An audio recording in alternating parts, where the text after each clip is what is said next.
जी अस्सलाम वालेकुम।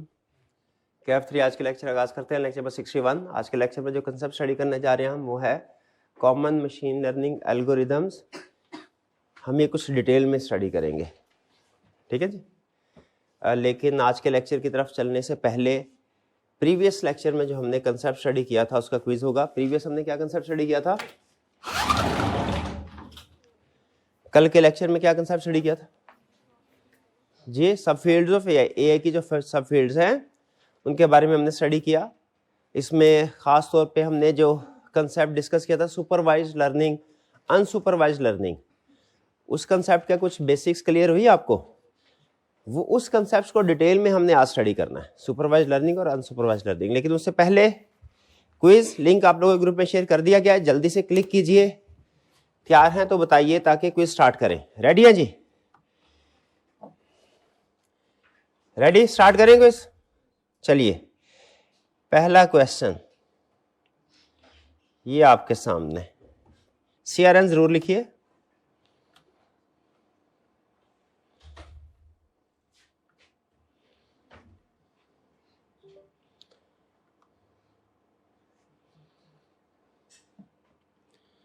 स्टार्ट करते हैं।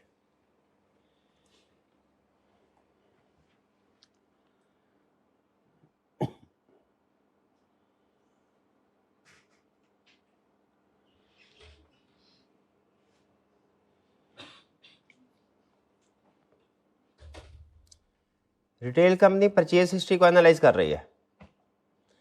अहम चीज इसमें क्या है? एनालाइज किस पर्पस के लिए कर रही है? कस्टमर्स की ग्रुपिंग के लिए। लेकिन इसमें अहम चीज क्या है? No prior labels exist in the data set. कोई प्रायर लेबलिंग नहीं की गई। लेबलिंग का मतलब क्या है कि आइडेंटिफाई करना, ये करेक्ट है, ये रॉन्ग है, ये करेक्ट है, ये रॉन्ग है, ठीक है। ऑलरेडी यानी लेबलिंग नहीं की गई मतलब आंसर नहीं दिया गया कि कौन से वाला जो है हमारा एक्सपेक्टेड आंसर होगा। डाटा हमने प्रोवाइड किया, ठीक है, लेकिन हमने एआई से कहा, मॉडल से कहा भाई तुम खुद ही एनालाइज करो इस डाटा को।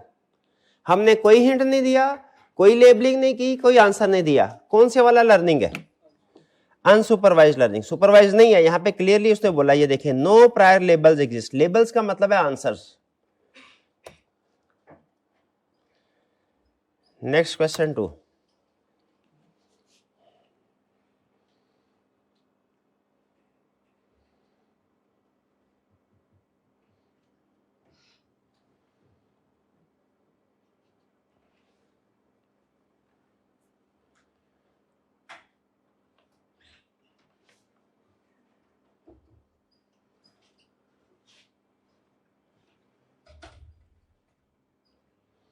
मॉडल इमेजेस को रिकॉग्नाइज कर रहा है। कौन सी टेक्निक है? Convolutional neural network. शाबाश। अच्छा, रिकरेंट न्यूरल नेटवर्क में क्या होता है? रिकरेंट में क्या होता है? हाँ, सीक्वेंस में एनालाइज किया जाता है। यानी रिकरिंग न्यूरल नेटवर्क में जो मॉडल है उसकी मेमोरी भी होती है। उसको प्रीवियस कंटेंट क्या था, क्योंकि सीक्वेंस में लेके आना, सीक्वेंस के लिए जरूरी है आपको पता चले पिछला ट्रेंड क्या चल रहा है, तो उसमें मेमोरी होना जरूरी है। और जनरेटिव एडवर्सरियल नेटवर्क्स में क्या होता है? वो दो मॉडल्स होते हैं, ठीक है। एक जनरेट करता है इमेज को और दूसरा क्या करता है? कमेंट करता है कि वो ठीक है कि नहीं, और जिस कमेंट की बेस पे पहले वाला अपने आप को इंप्रूव करता है। और रीइंफोर्समेंट। अच्छा, रिकरेंट और रीइंफोर्समेंट लर्निंग में फर्क है। रिकरेंट का मतलब क्या है कि वो सीक्वेंस में प्रोसेसिंग करेगा, और रीइंफोर्समेंट का मतलब क्या है कि अगर वो लर्न करेगा तो अगर सही डिसीजन पे पहुंचा हम उसे अवार्ड देंगे, और अगर गलत डिसीजन पे पहुंचा पेनलाइज करेंगे। इस सिस्टम के जरिए से वो सीखेगा कि जिन चीजों में मुझे अवार्ड मिल रहा है मैंने उस डायरेक्शन में वर्किंग करनी है। तो रिकरेंट और रीइंफोर्समेंट में फर्क है।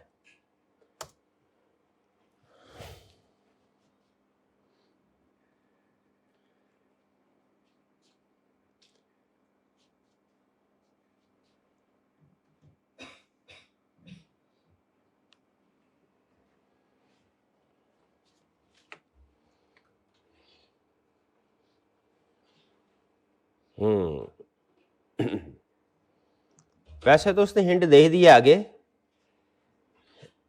लेकिन इस क्वेश्चन में सबसे अहम स्टेटमेंट क्या है जिसकी बेस पे डिसीजन करना हमने?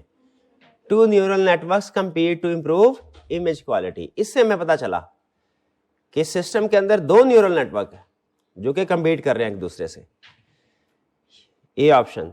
और जीएन से क्या, किस चीज की एब्रीविएशन है? Generative adversarial neural network.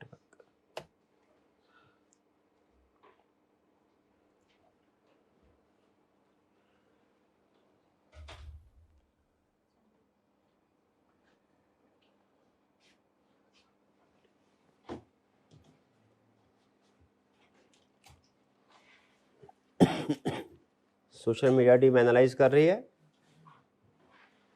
कि जो कंटेंट है, सिस्टम क्या कर रहा है, कंटेंट्स को सामने रख के क्या अंदाजा लगा रहा है? क्या ये अंदाजा लगा रहा है कि इस कंटेंट में किस किस चीज का नाम आया, ये अंदाजा लगा रहा है? या ये अंदाजा लगा रहा है कि इसकी टोन क्या है, पॉजिटिव है, नेगेटिव है, न्यूट्रल है, क्या है? ये सेंटिमेंट एनालिसिस।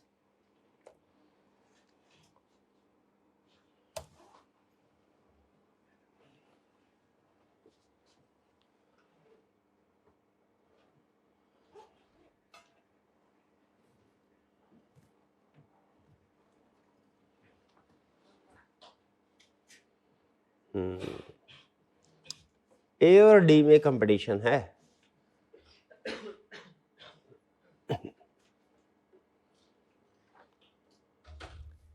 इमेज क्लासिफिकेशन या इमेज सेगमेंटेशन? क्लासिफिकेशन क्या? क्लासिफिकेशन का मतलब है बहुत से इमेजेस हैं, हमने उनकी क्लासिफिकेशन कर दी। जैसे एनिमल्स को अलग कर दिया, वो अलग क्लासिफिकेशन है। बहुत से इमेजेस है जिनमें एनिमल है, वो अलग क्लासिफिकेशन। जो ह्यूमंस है उनकी अलग क्लासिफिकेशन। फॉर एग्जांपल जो कार्स हैं उनकी अलग क्लासिफिकेशन। ये है क्लासिफिकेशन। और एक ही इमेज के डिफरेंट पार्ट्स का एनालिसिस करना, बहुत से इमेजेस को क्लासिफाई करना, ये क्या है? Image classification. और एक ही इमेज के डिफरेंट पार्ट्स का एनालिसिस करना, ये है हमारे इमेज सेगमेंटेशन। तो यहां पे इमेज सेगमेंटेशन का कंसेप्ट है कि क्लासिफिकेशन का? सेगमेंटेशन का।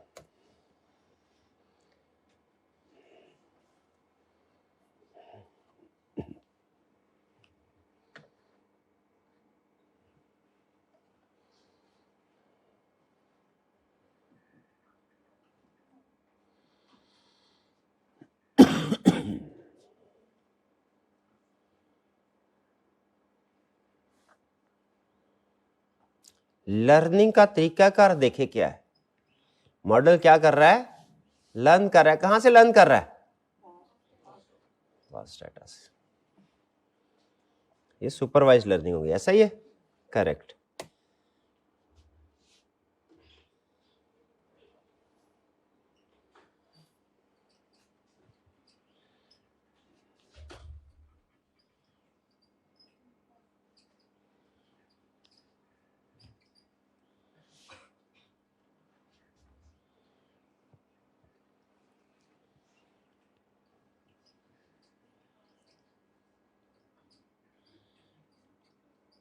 जी, डिलीवरी रिपोर्ट है, सक्सेसफुल डिलीवरी पे रिवार्ड,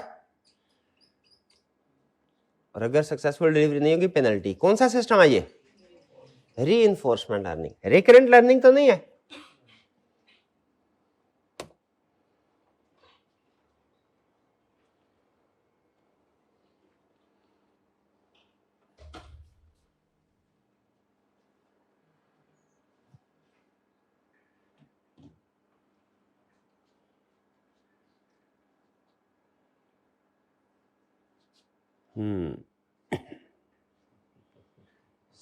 स्पोकन लैंग्वेज को रिटर्न में कन्वर्ट कर रहा है। कन्वर्ट करने में वो प्रीवियस वर्ड का लिंक बनाता है।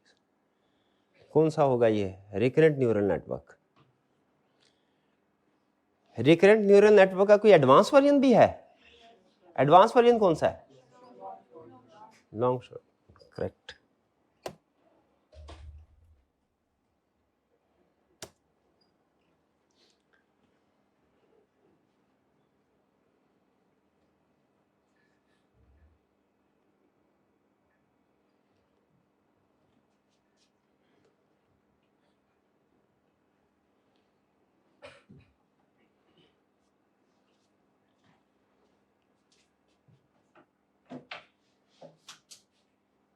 लार्ज टेक्स्ट को इंडिविजुअल पर, हाँ एआई जाहिर है वो लार्ज टेक्स्ट को इंडिविजुअल मिनिमम यूनिट्स में क्लासिफाई करते हैं। कौन सी टेक्निक है ये? टोकनाइजेशन। टोकनाइजेशन का मतलब क्या है? लार्ज कंटेंट को स्मॉल यूनिट्स में क्लासिफाई करना फर्दर प्रोसेसिंग के लिए।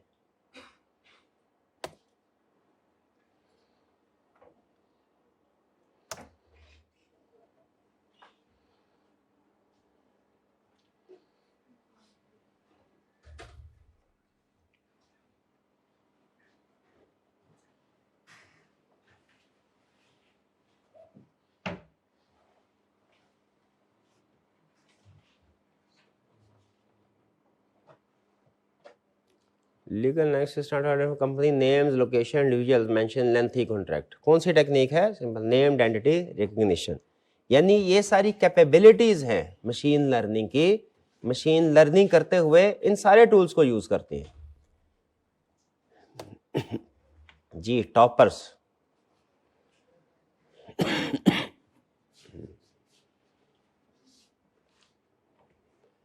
शाबाश जी। फर्स्ट पोजीशन किन की है? First position. Second position Sharon क्यों नहीं लिखा? Third position. Third position, fourth position, fifth position, sixth position, sixth, seventh position, eighth position, ninth position, 10th position.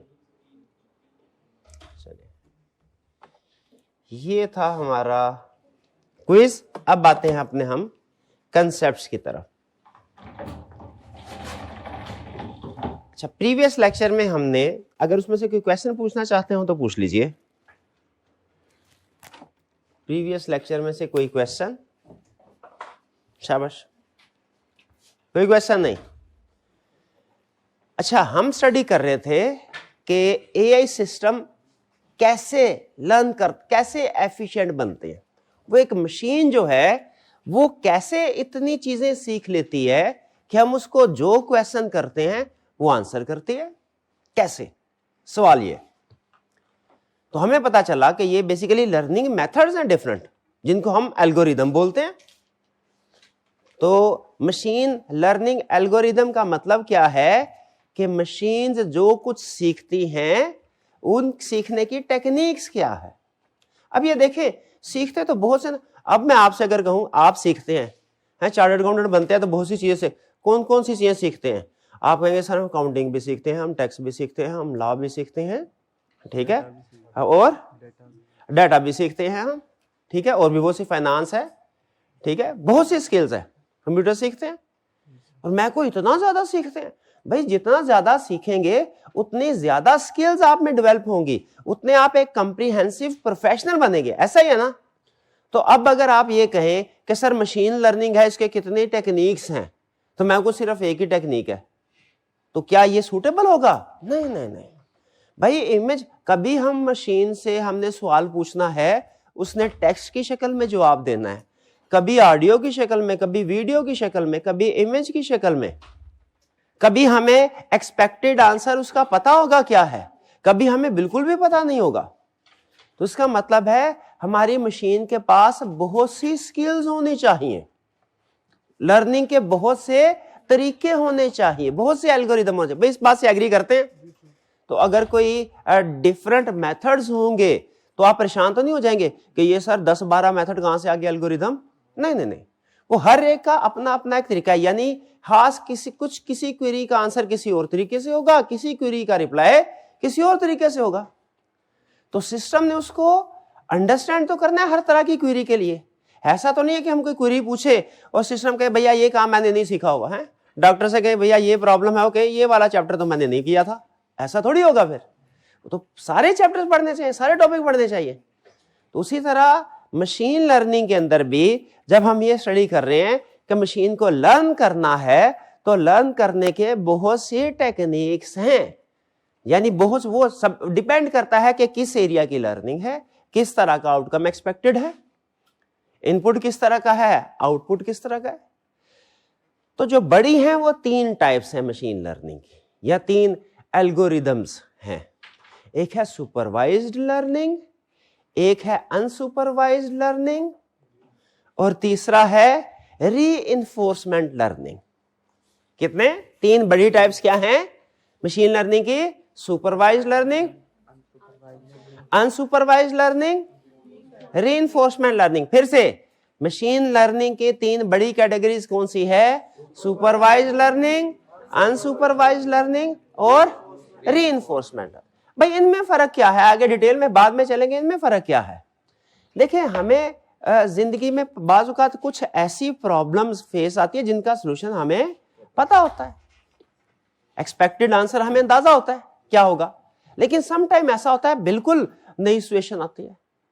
जैसे हमारे वालिदैन हैं, वो हमें बताते हैं कुछ जिंदगी के मसाइल के बारे में कि बेटा अगर कहीं सफर करने के लिए जाओ, फॉर एग्जांपल, तो कोई स्ट्रेंजर होगा ना, अजनबी होगा, उससे ज्यादा हेलो हाय नहीं करनी, ठीक है। वो छोटे होते वो बताया करते थे किसी से कोई चीज लेके नहीं खानी।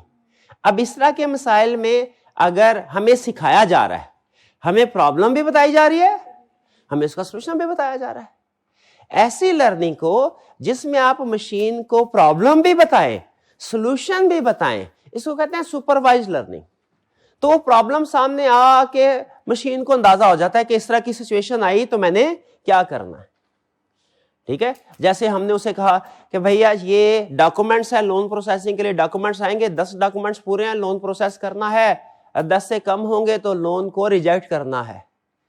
अब ये उसने एक्सपीरियंस से सीखा होगा। ये जब भी कोई नया कस्टमर आएगा, हालांकि कस्टमर नया होगा लेकिन ऑलरेडी चूंकि सुपरवाइज लर्निंग हो चुकी है, वो देखेगा भी डॉक्यूमेंट्स पूरे हैं तो इसको प्रूव करना है, नहीं डॉक्यूमेंट्स पूरे तो इसको रिजेक्ट करना है। ये लर्निंग कौन सी है? सुपरवाइज लर्निंग, जिसमें हम मशीन को मिसालें दे दे के समझाते हैं, ये चीज ठीक, ये चीज गलत, ये हुआ तो यूं करना, ये हुआ तो यूं करना। ये क्या है? Supervise learning.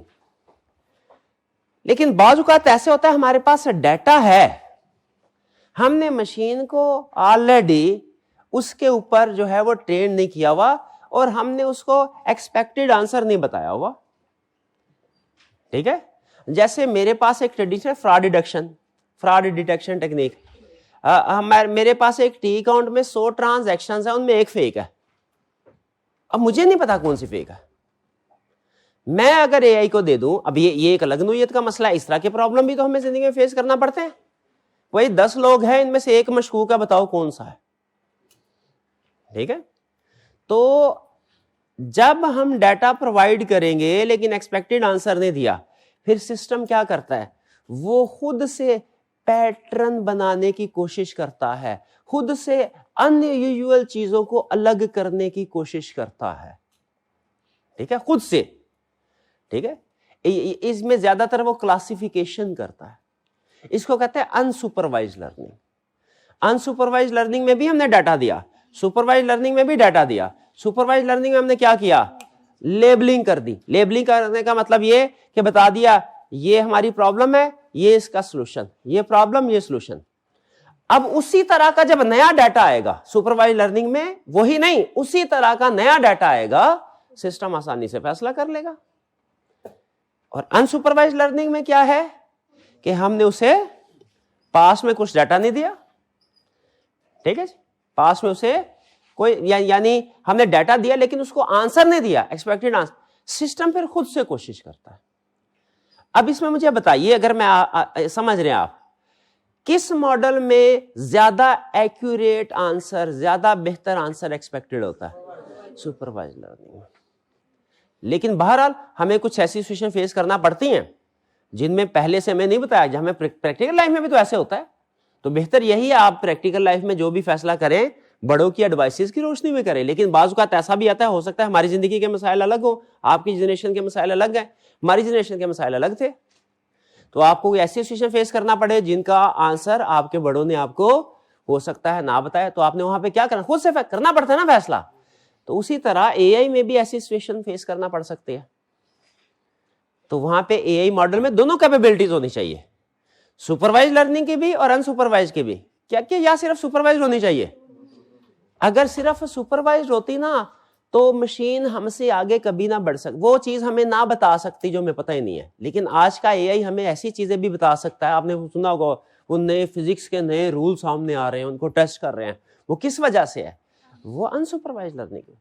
तो वेरी करता है, डिपेंड करता है कि आप किस जगह पे कौन सा मॉडल यूज करते हैं। एक है रीइंफोर्समेंट लर्निंग, ये बड़ा इंटरेस्टिंग कंसेप्ट है। रीइंफोर्समेंट लर्निंग है भाई, डाटा ना दो, डाटा ना, आपका मॉडल है, फर्ज करें छोटा सा रोबोट है, उसे आप रियल लाइफ में रख दो, उसमें सिमुलेशन एबिलिटीज क्रिएट कर दो। यूं समझ लीजिए कि एक गेम चल रही है, उसमें आपने अपना कैरेक्टर फिट कर दिया। ये भी एग्जांपल हो सकती है, या यूं भी एग्जांपल हो सकती है कि रियल एनवायरनमेंट में आपने एक रोबोट, या यूं कह लीजिए कि ड्राइवरलेस कार जो है उसको रख दिया। अब आप उस रोबोट को कह रहे हैं भैया इर्द गिर्द हालात का जायजा लो, खुद फैसला करो क्या करना है। हमने उसे नहीं बताया क्या करना है, हमने उसे डाटा भी नहीं दिया, पास्ट ब्लैंक माइंड के साथ है।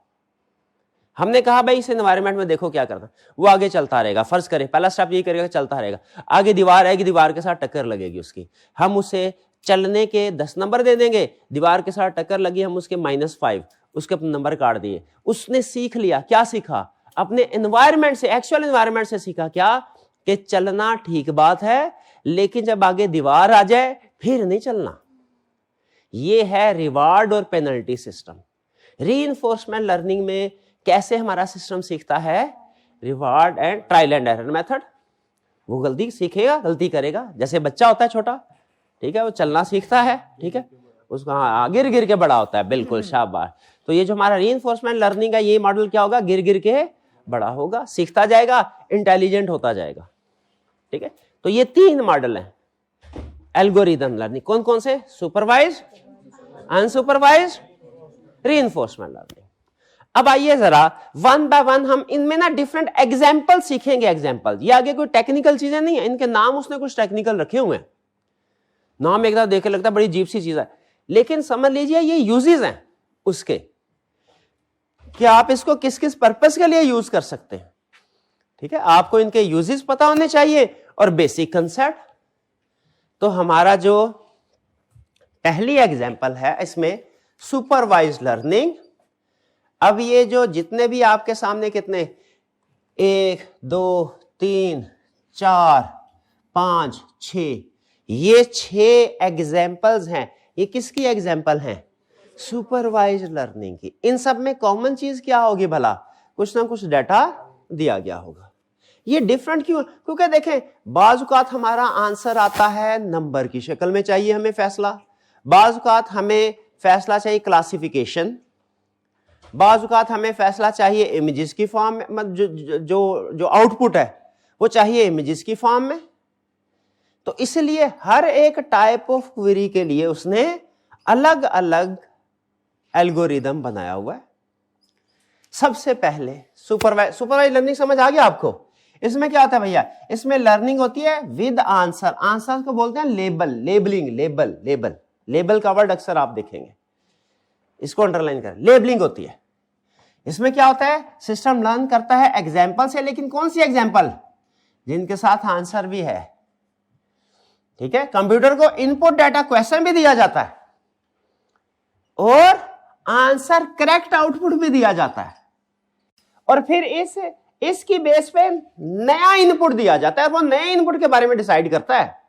जो इनपुट हमने दे दिया उसी के बारे में थोड़ा ही पूछेंगे, यानी पुराने सवाल और जवाब देके उसकी बेस पे नया सवाल उससे पूछते हैं। वो अपनी लर्निंग बेस पे डिसाइड करता है। It learns the relationship between them used when we want prediction। हाँ, ये प्रिडिक्शन और क्लासिफिकेशन को अंडरलाइन करें, ठीक है। सुपरवाइज लर्निंग प्रिडिक्शन करती है आने वाली वैल्यू क्या होगी, क्योंकि पास्ट की उसकी वैल्यू है, ठीक है। जैसे मैं ये कहता हूं कि अगर सैलरी बढ़ जाए तो एक्सपेंसेस भी बढ़ जाते हैं। ये मैंने इसे क्वेश्चन भी बताया, आंसर भी बताया। अब मैं उससे पूछता हूं, एक पर्सन की सैलरी कम हो गई, उसके एक्सपेंसेस पे क्या फर्क पड़ेगा? क्या बताएगा? कम। इसने प्रेडिक्ट किया कम हो जाएंगे। ये सुपरवाइज लर्निंग है या अनसुपरवाइज? सुपरवाइज लर्निंग, ठीक। अच्छा, सुपरवाइज लर्निंग में अगर तो जो आपने प्रेडिक्ट करना है वो कोई नंबर है, क्या? जो प्रेडिक्ट करना है वो कोई नंबर है, इसे कहते हैं लीनियर रिग्रेशन। जो प्रेडिक्ट करना है वो कोई नंबर है, इसे क्या कहते हैं? Linear regression. ठीक है, और फिर इसके बाद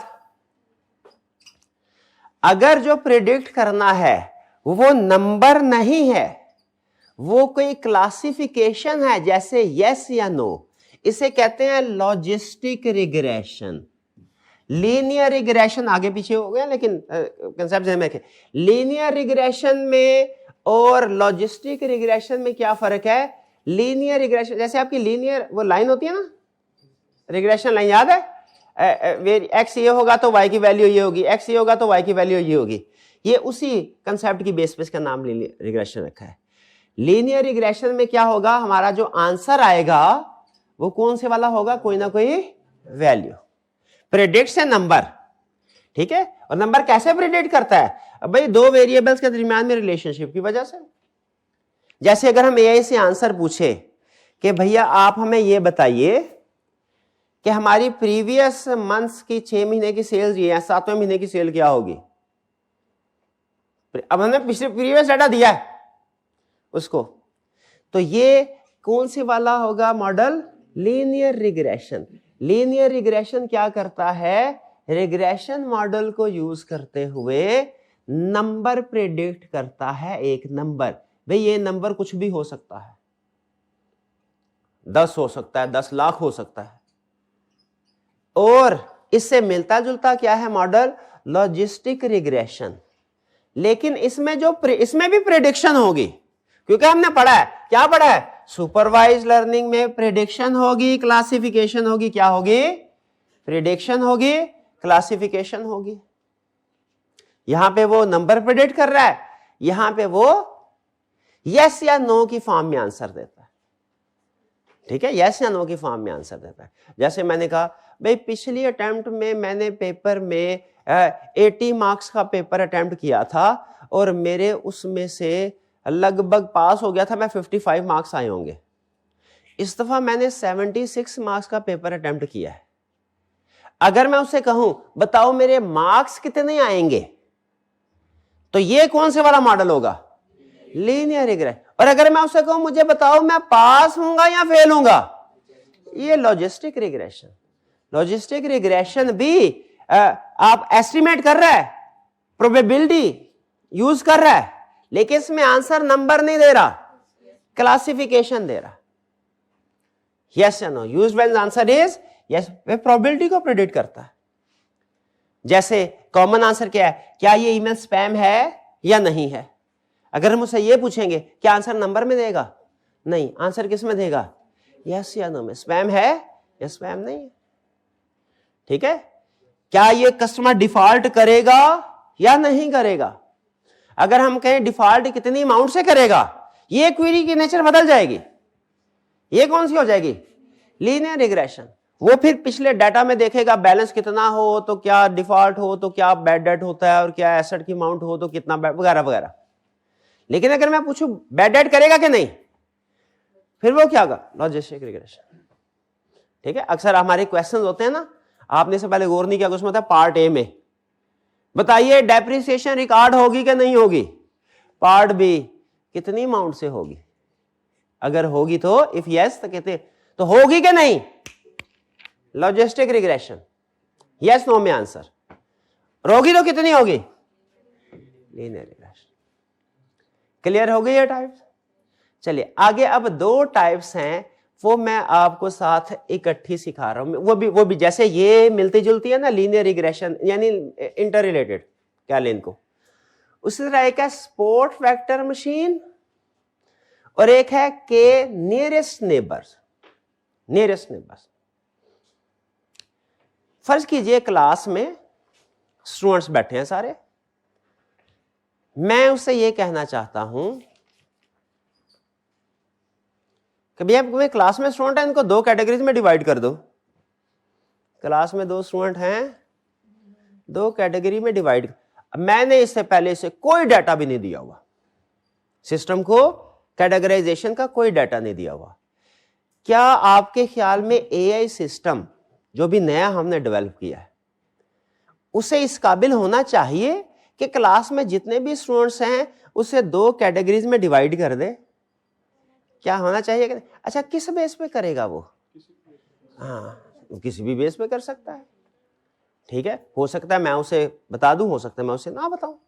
वो देखेगा कि कॉमन फीचर्स क्या हैं, जो कॉमन फीचर्स है उनको अलग कर देगा। ठीक है, जानदार है, सांस लेते हैं, ठीक है, हिल रहे चल, ये कॉमन फीचर्स है। ठीक है, लेकिन हो सकता है कुछ फीचर्स ऐसे हो जिनकी बेस पे वो डिफरेंशिएट करे। तो क्या सिस्टम में ये ऑप्शन होनी चाहिए कि जितने भी यूनिट्स हैं अगर हम उनकी क्लासिफिकेशन करना चाहें तो वो हमें क्लासिफिकेशन करके दे, ताकि हम अपनी पॉपुलेशन को जब कभी उसे कहे भाई ऐसे क्लासिफाई, एज वाइज क्लासिफाई करो, वो एज वाइज क्लासिफाई कर दे। हम उसे कहे रीजन वाइज क्लासिफाई करो, वो रीजन वाइज क्लासिफाई कर दे। हम उसे को जेंडर वाइज क्लासिफाई करो, वो जेंडर वाइज क्लासिफाई कर दे। बताइए क्या ये ऑप्शन होनी चाहिए कि नहीं? बिल्कुल। तो ये कैपेबिलिटी इसको बोलते हैं स्पोर्ट वेक्टर मशीन। अजीब सा नाम है। स्पोर्ट वेक्टर मशीन क्या करती है? Draw line between groups. यानी ये क्या करती है? ये डाटा में को क्लियरली डिफरेंशिएट करती है, एक ग्रुप को दूसरे ग्रुप से डिफरेंशिएट करेगी। ठीक है, डिफरेंशिएट करेगी। इमेज क्लासिफिकेशन भी हो सकती है, टेक्स्ट क्लासिफिकेशन भी हो सकती है। ठीक है, जैसे मैंने अपनी क्लास में ये कहा सिस्टम को सबकी इमेजेस दे दिए और मैंने इसे कहा जरा इसमें से मेल स्टूडेंट्स को अलग और फीमेल का अलग ग्रुप बनाओ। क्या सिस्टम इतना पावरफुल होगा कि वो डिफरेंशिएशन कर सके? यस। ठीक है, नो डाउट कुछ गलतियां भी करेगा, लेकिन हम फिर उसको बताते जाएंगे ये तुमने गलती की है।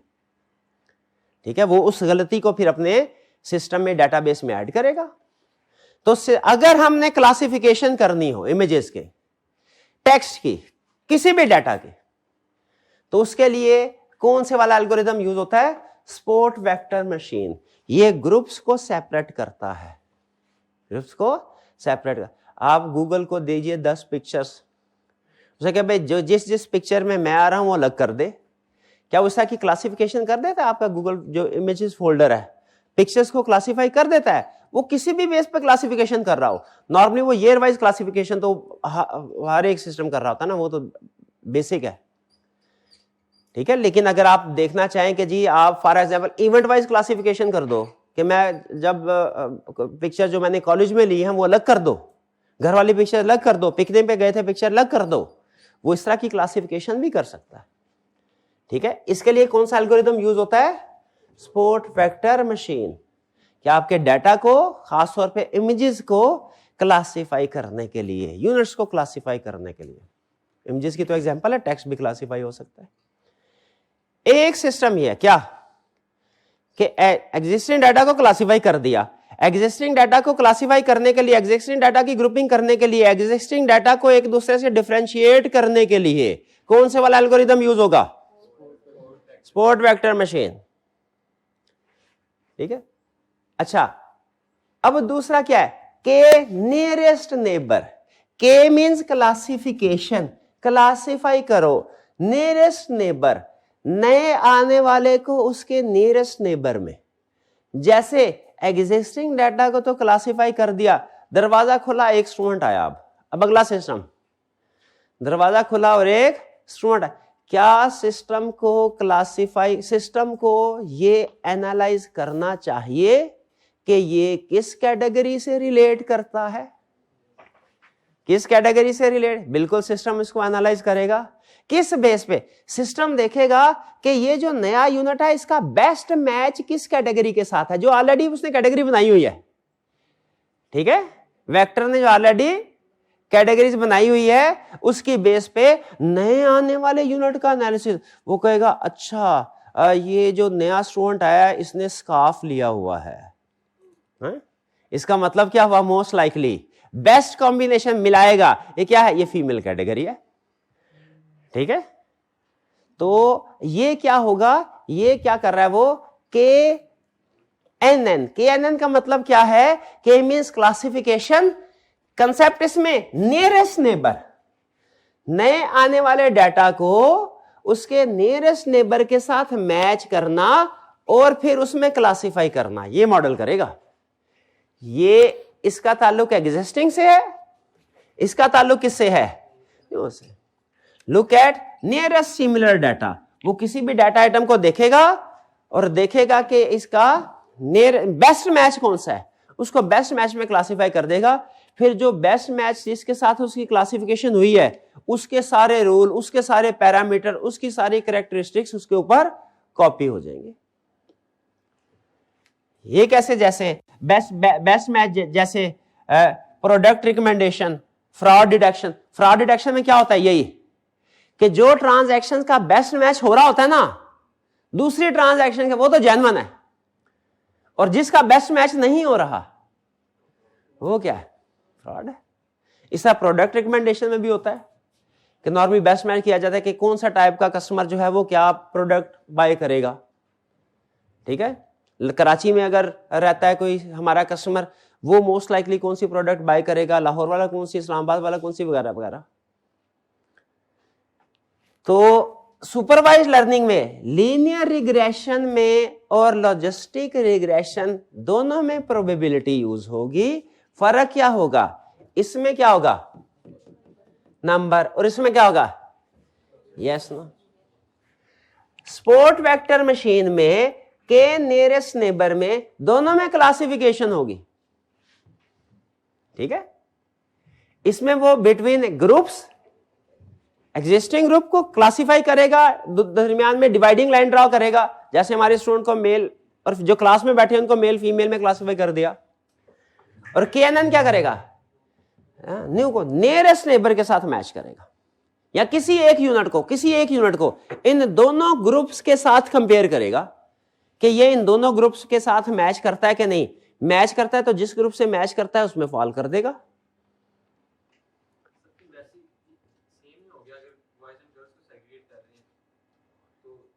नहीं, एक है क्लासिफिकेशन करना, एक है हर यूनिट को देखना कि वो किस क्लासिफिकेशन में फॉल करता है। ए है, समझ रहे? दोनों में फर्क है। एक क्या है? क्लासिफिकेशन। भाई हाँ, क्लास स्टार्ट होने से पहले ये फैसला हो चुका था, लेफ्ट साइड के ऊपर मेल स्टूडेंट बैठेंगे, राइट साइड में फीमेल स्टूडेंट्स बैठेंगे। अब इसमें कोई मैच नहीं किया हमने किसी को, ये क्लासिफिकेशन की है। ये क्या है? सपोर्ट वेक्टर मशीन का कंसेप्ट। और जैसे ही किसी स्टूडेंट ने एडमिशन लिया तो हमने देखा, ठीक है, उसके फीचर्स किससे बेस्ट मैच करते हैं, जिस कैटेगरी से बेस्ट मैच करते हैं हमने आइडेंटिफाई कर दिया कि इसके लिए मोस्ट लाइकली कैटेगरी ये होगी, ये होगा के नियरेस्ट नेबर। यानी ये समझ लीजिए अर्लियर डिसीजन है, ये लेटर स्टेज वाला डिसीजन। और फिर क्या? Decision tree. डिसीजन ट्री क्या होता है? कि सिंपल है ये कि आपने फैसला करना है ना, उसने सीखना है तो यस नो की फॉर्म में सीखना है। यस नो की फॉर्म में कैसे? कि जैसे हम उससे पूछे कि क्या ये कस्टमर हमारा क्रेडिट कस्टमर है कि कैश कस्टमर है?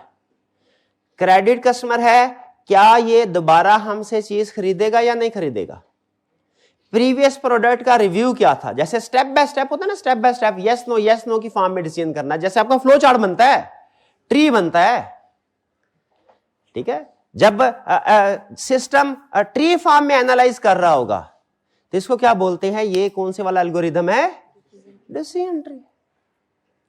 डिसीजन ट्री, ठीक है। एक सिंपल डिसीजन ट्री है, एक इसका रैंडम फॉरेस्ट है।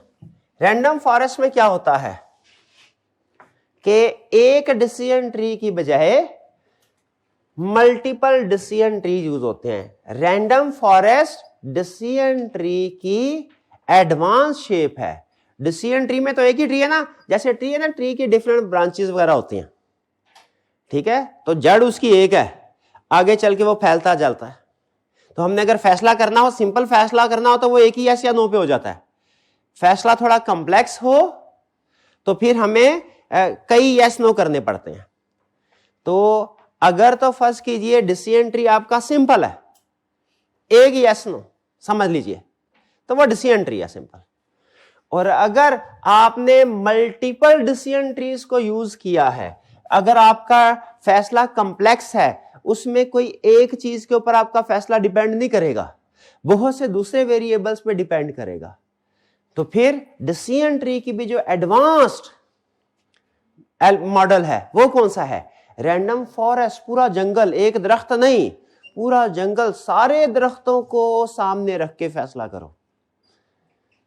एक फैक्टर, एक डिसीजन ट्री को सामने रख के फैसला करो। डिसीजन ट्री बहुत से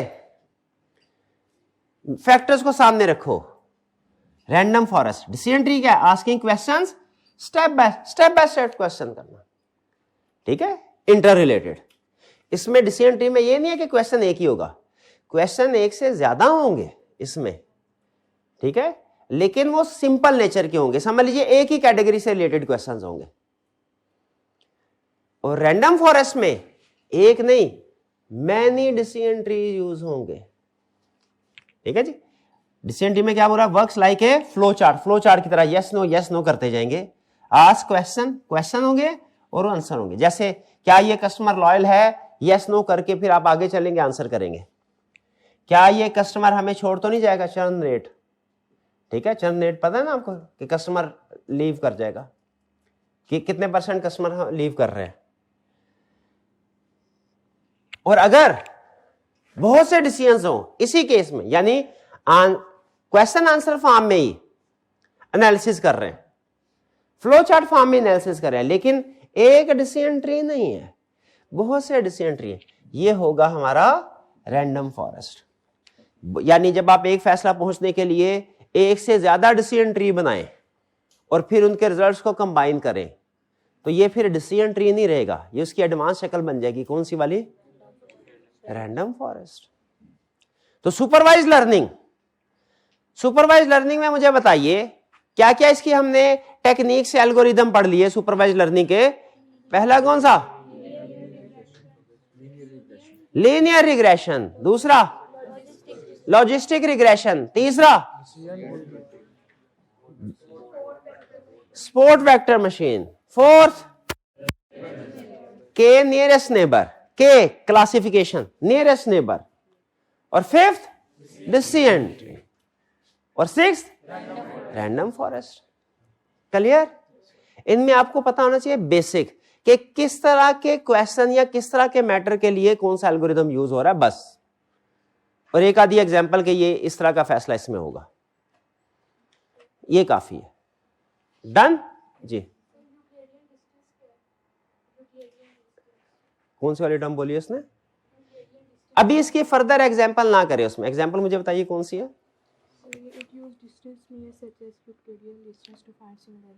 Euclidean distance to find similar. हाँ, ये बेसिकली मॉडल है, यूक्लिडियन डिस्टेंस है, ठीक है। इसको अंडरलाइन, इसको भी स्किप कर दें, ये उसने इसको पता नहीं क्यों लिंक किया हुआ इसके साथ, डिस्टेंस के साथ, इसको भी अंडरलाइन कर दें, ठीक है। इसको बाद में डिस्कस करेंगे, पहले मुझे बताया बेसिक, यहां तक सारी चीजें क्लियर होगी आपको, ठीक है। कोई एक आधी एग्जांपल अगर आपको समझ में ना आए उसको अंडरलाइन कर लें, लेकिन मेन कंसेप्ट को आपने पिक करना है। नेक्स्ट, अगली हमारी कैटेगरी कौन सी है? Unsupervised learning. अच्छा, जरा बेसिक डिफरेंस बताएं, सुपरवाइज्ड और अनसुपरवाइज्ड लर्निंग में क्या फर्क था? अनसुपरवाइज्ड लर्निंग में, हाँ जी, आंसर नहीं था, लेबल्स नहीं थे, ठीक है। कहते हैं इसमें क्या होता है? मशीन लर्न करती है विदाउट आंसर्स, आंसर के, यानी डाटा होगा उसके पास, करेक्ट डाटा कौन सा है ये नहीं पता होगा, तो फिर एग्जिस्टिंग डाटा में ही रिलेशनशिप वगैरह यूज करके, पैटर्न को रिकॉग्नाइज करके वो किसी नतीजे पे पहुंचने की कोशिश करती है, ठीक है। कंप्यूटर गेट्स डाटा ओनली, सिर्फ डाटा आएगा, कोई करेक्ट आंसर नहीं दिया जाता। सिस्टम खुद से कोशिश करता है कि पैटर्न, रिलेशनशिप, सिमिलैरिटीज, इनको आइडेंटिफाई करें। अच्छा, इसमें क्या है, कौन कौन सी टेक्निक्स हैं? इसमें टेक्निक्स है हमारी के means clustering, hierarchical clustering, PCA, ये किस चीज की एब्रिविएशन थी? पीसीए, प्रिंसिपल कंपोनेंट एनालिसिस, शाबाश जी, और अप्रायरी एल्गोरिदम, ये चार हमारे पास एल्गोरिदम टेक्निक्स है। नाम थोड़े से आपको मुश्किल लगेंगे लेकिन कंसेप्ट सिंपल है। के मींस क्लस्टरिंग में क्या कर रहा है कि वो चीजों की ग्रुपिंग कर रहा है, अनसुपरवाइज्ड में ग्रुपिंग कर रहा है। ठीक है, ये तो सुपरवाइज में ग्रुपिंग थी ना, सुपरवाइज में ग्रुपिंग थी, ये अनसुपरवाइज्ड एल्गोरिदम में ग्रुपिंग को क्या कह रहा है, के मींस क्लस्टरिंग, जिसमें क्या करते हैं, सिमिलर डाटा को इकट्ठे ग्रुप कर। जैसे कस्टमर्स हैं, हमने सारे कस्टमर्स उसको दे दिए और उसे कहा भैया इसकी ग्रुपिंग कर दो। हो सकता है ग्रुपिंग एज वाइज हो सकता है सिटी वाइज हो सकता है कौन सी प्रोडक्ट बाय की है, प्रोडक्ट वाइज, यानी क्लासिफिकेशन करना, जिसे हम आसान अल्फाज में कहते हैं ना क्लासिफिकेशन करना या सेगमेंटेशन करना, उसे वो यहां पे क्लस्टरिंग का नाम दे रहा है। तो अनसुपरवाइज्ड लर्निंग में सिस्टम क्या करता है, एक कॉमन टेक्निक क्या है, उसके पास जितना भी डाटा है उसकी क्या करेगा, क्लासिफिकेशन करेगा। इस क्लासिफिकेशन करने को, इस एबिलिटी को कि सिस्टम सारे डाटा की क्लासिफिकेशन कर सके, इसको क्या कहते हैं, कि क्लस्टरिंग। ठीक है, सिस्टम इस काबिल बन जाए, सिस्टम किस काबिल बन जाए, एक डाटा को क्लासिफाई कर सके डिफरेंट फैक्टर्स की बेस पे, इसे क्या बोलेंगे हम, के क्लस्टरिंग। अच्छा, अगर तो क्लासिफिकेशन एक लेवल पे है तो ठीक है, लेकिन बाज़ औक़ात ऐसा था क्लासिफिकेशन की भी क्लासिफिकेशन करनी पड़ती है, उससे एडवांस। अगर आपने क्लासिफिकेशन की फर्दर क्लासिफिकेशन करनी हो तो इसे कहते हैं हिरार्किकल क्लस्टरिंग। हिरार्किकल क्लस्टरिंग यानी हिरार्की क्लस्टरिंग अभी भी हो रही है। क्लस्टरिंग का मतलब क्या है, ग्रुपिंग। क्लस्टरिंग का मतलब क्या है, ग्रुपिंग। ग्रुपिंग अभी भी हो रही है, लेकिन ग्रुप की फर्दर ग्रुपिंग।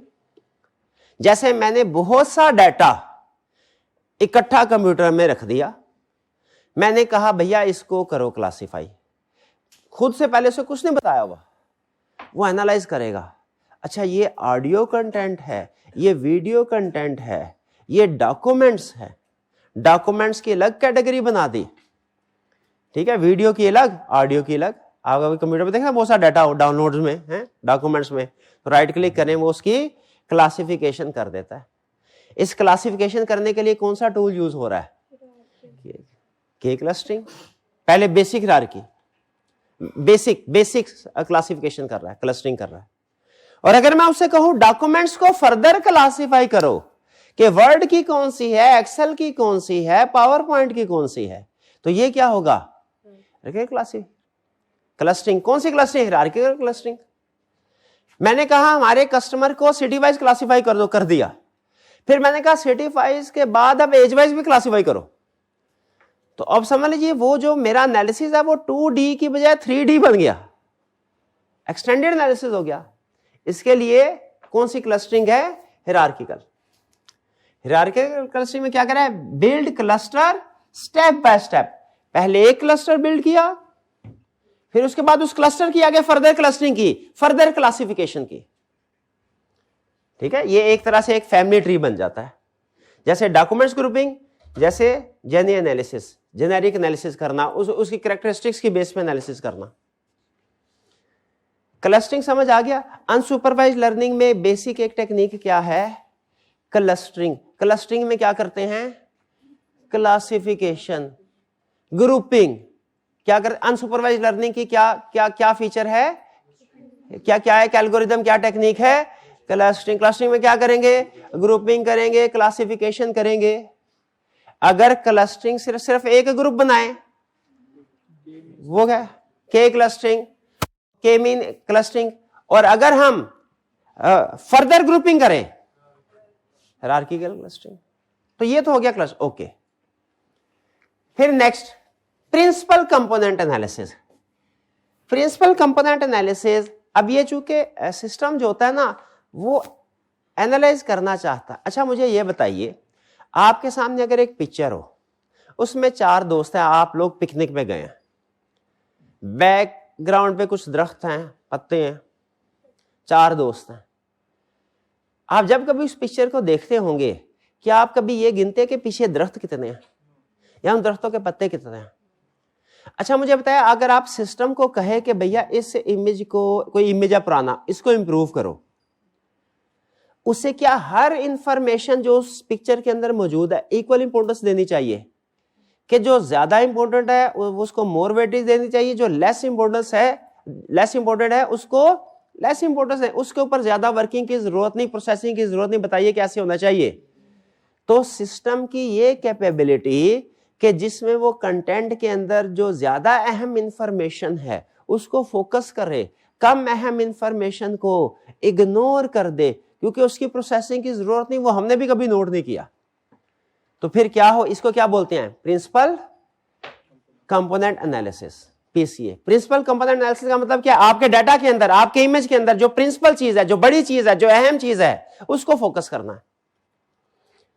ठीक है, यानी 4 दोस्तों की ओरिजिनल पिक्चर 4 दोस्तों की थी, इसको हमने रिड्यूस, एप साइज करना है, चेंज करना है कोई, तो जो चेंज वाली हो ना, उसमें दोस्त 4 ही होने चाहिए। चाहे पीछे जो दरख्त है उनके पत्तों की तादाद बदल जाए, मसला नहीं है, दरख्त भी 1-2 ज्यादा हो जाए, मसला नहीं है। अहम इंफॉर्मेशन, इससे क्या होता है? इससे प्रोसेसिंग भी बढ़ती है, डाटा भी सेव होता है। क्या ये एबिलिटी होनी चाहिए? बिल्कुल, सिस्टम में ये एबिलिटी होनी चाहिए। ठीक है, ये इमेज प्रोसेसिंग में काम आती है। ये जो प्रिंसिपल कंपोनेंट एनालिसिस है, ये किस टास्क में काम आता है? इमेज प्रोसेसिंग में। हमें कभी अपने डाटा को क्लासिफाई करना होता है, कभी इमेज प्रोसेसिंग करनी होती है, कभी नंबर चाहिए, कभी हमें कैटेगराइजेशन चाहिए। ठीक है, मुख्तलिफ तरह की प्रोसेसिंग है ना, पीसीए। ठीक है, और अप्रायरी एल्गोरिदम क्या है? Finding buying pattern. कस्टमर का जो बाइंग पैटर्न एनालाइज किया जाता है ना, बाइंग पैटर्न, उसके लिए ये एल्गोरिदम यूज होता है, अप्रायरी एल्गोरिदम। इसमें क्या करते हैं? इसमें बाइंग पैटर्न को एनालाइज किया जाता है, यानी find items that are bought together. ठीक है, इसमें कुछ रूल्स क्रिएट होते हैं, जैसे कस्टमर ने अगर डबल रोटी खरीदी है तो कस्टमर अंडा भी खरीदेगा। ये बाइंग पैटर्न को एनालाइज करने के लिए यूज होता है। ठीक है, बाइंग पैटर्न के लिए इससे हमें कस्टमर पता चलता है, कौन सा customer likely to buy which thing. नाम थोड़ा सा मुश्किल है, जिसमें हम प्रोडक्ट रिकमेंडेशन भी देते हैं कि इस तरह के कस्टमर इस तरह की चीज को लाइक करते हैं। क्लियर? तो ये हमारे हो गए 4 टेक्निक्स, किसकी? Unsupervised learning. अच्छा, अब एक चीज सुन लें, सुपरवाइज्ड लर्निंग के पढ़ लिया आपने 6, अनसुपरवाइज्ड लर्निंग भी पढ़ लिया। अब प्रैक्टिकली आपके ख्याल में सुपरवाइज्ड लर्निंग और अनसुपरवाइज्ड लर्निंग किसी भी सिस्टम की बिल्कुल अलग अलग यूज होती होगी कि हाइब्रिड मॉडल यूज होता होगा? हाइब्रिड। इसलिए आप बाजू का थोड़ा सा सोचे ना, तो आपको कोई एक मॉडल लगेगा यार ये तो अनसुपरवाइज्ड में भी यूज हो सकता है, और मैं भी अनसुपरवाइज्ड थोड़ा सा सोचें ये तो सुपरवाइज्ड की तरफ भी आ रहा है। जैसे इसको कैसे पता, मैं सोच रहा हूं इसको कैसे पता चला कि कस्टमर अगर डबल रोटी खरीदेगा साथ में अंडा भी खरीदता है? पास में कुछ ना कुछ तो कस्टमर होंगे जिसका रिकॉर्ड इसके पास होगा, तभी इसको पता चला। ठीक है, तो प्रैक्टिकली ये अभी सिखाया जा रहा है आपको डिफरेंट इसके एल्गोरिदम्स, लेकिन प्रैक्टिकली कॉम्बिनेशन यूज होता है। अच्छा, ये तो 2 हो गए सुपरवाइज्ड और अनसुपरवाइज्ड एल्गोरिदम। सुपरवाइज्ड में कितने टेक्निक्स थी? 6, और अनसुपरवाइज्ड में कितने? 4। बेसिक डिफरेंस समझ आ गया आपको? लीनियर रिग्रेशन में क्या होता है? नंबर प्रेडिक्ट करता है। लॉजिस्टिक रिग्रेशन में क्या है? यस नो प्रेडिक्ट करेगा। फिर इसके बाद स्पोर्ट वेक्टर मशीन में क्या होगा? क्लासिफिकेशन करेगा। और के नियरेस्ट नेबर में क्या होगा? यूनिट्स के फीचर्स को कैटेगरी के फीचर के साथ कंपेयर करके बेस्ट फिट मैच आइडेंटिफाई करने की कोशिश करेगा। और डिसीजन ट्री में क्या होगा? ट्री की फॉर्म में step by step yes no की शक्ल में क्वेश्चन की शक्ल में डिसीजन करेगा। Yes no yes no yes no करके ऑप्शंस जो है वो रिफाइन होती जाती हैं। और अगर एक ही डिसीजन ट्री की बेस पे फैसला हो, डिसीजन ट्री, और अगर मल्टीपल डिसीजन ट्री की बेस पे फैसला हो, रैंडम फॉरेस्ट। अनसुपरवाइज्ड लर्निंग में क्या क्या है? के मींस क्लस्टरिंग, ये क्या करता है? ग्रुपिंग करेगा डाटा की। फिर क्या? हिरारिकल क्लस्टरिंग, ये क्या करता है? ग्रुपिंग की फर्दर ग्रुपिंग होगी। फिर इसके बाद प्रिंसिपल कंपोनेंट एनालिसिस, ये क्या करता है, ये डाटा को सिंप्लीफाई करता है, लार्ज डाटा में से सिर्फ जो इंपॉर्टेंट पार्ट होंगे उनको सामने रखेगा, यूजफुल इंफॉर्मेशन को प्रोटेक्ट करेगा, प्रोसेस करेगा, रिटेन करेगा, जो इंफॉर्मेशन यूजफुल नहीं है, इररेलेवेंट है, रिडंडेंट है, उसको क्या कर देगा, आउट कर देगा। Principal component analysis. और एप्रायोरी एल्गोरिथम ये क्या करेगा, बाइंग पैटर्न को एनालाइज करेगा। क्लियर?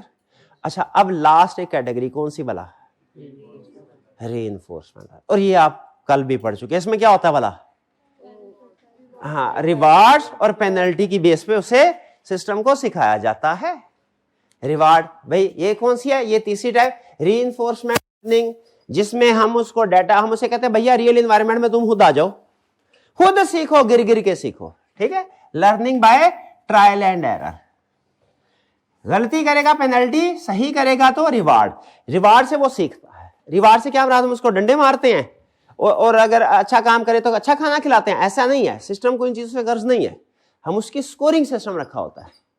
रिवार्ड का मतलब स्कोर बढ़ते जाएंगे, पेनल्टी का मतलब स्कोर कम होते जाएंगे। कंप्यूटर एक एक्शन लेगा, वो एक्शन अगर सही है रिवार्ड मिलेगा, गलत है पेनल्टी। इसी तरीके से कंप्यूटर सीखता जाएगा। अल्टीमेट ऑब्जेक्टिव क्या होगा उसका, मैक्सिमम रिवार्ड ऑब्टेन करना है।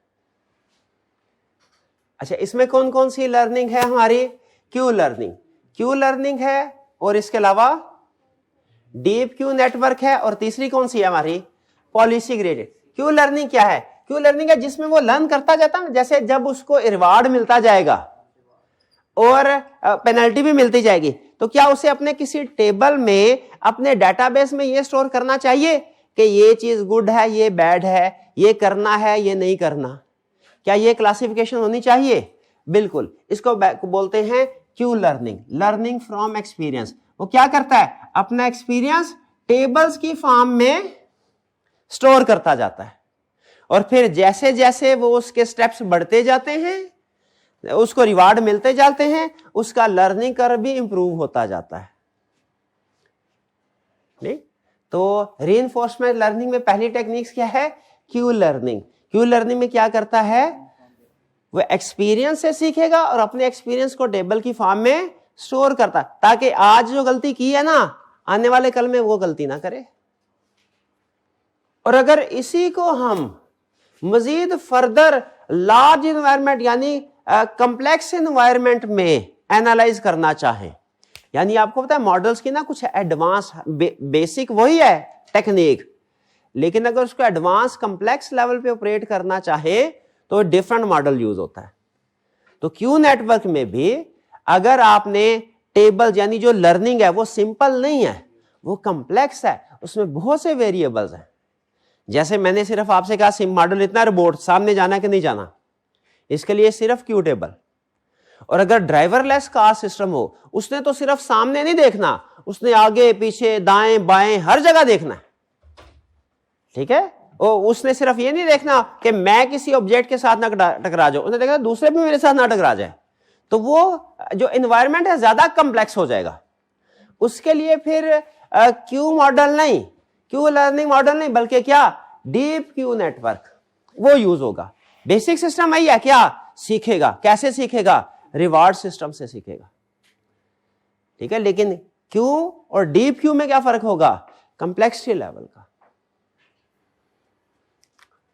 ठीक है, सेल्फ ड्राइविंग कार में कौन सा सिस्टम यूज होता है आपके ख्याल में, डीप लर्निंग। और गेम प्लेइंग में, रोबोटिक नेविगेशन में, रोबोट ने वो simple Aahista Aahista decision making करने हैं, क्विक डिसीजन मेकिंग नहीं करने, बहुत ज्यादा डिसीजन नहीं करने रोबोट्स नेविगेशन में।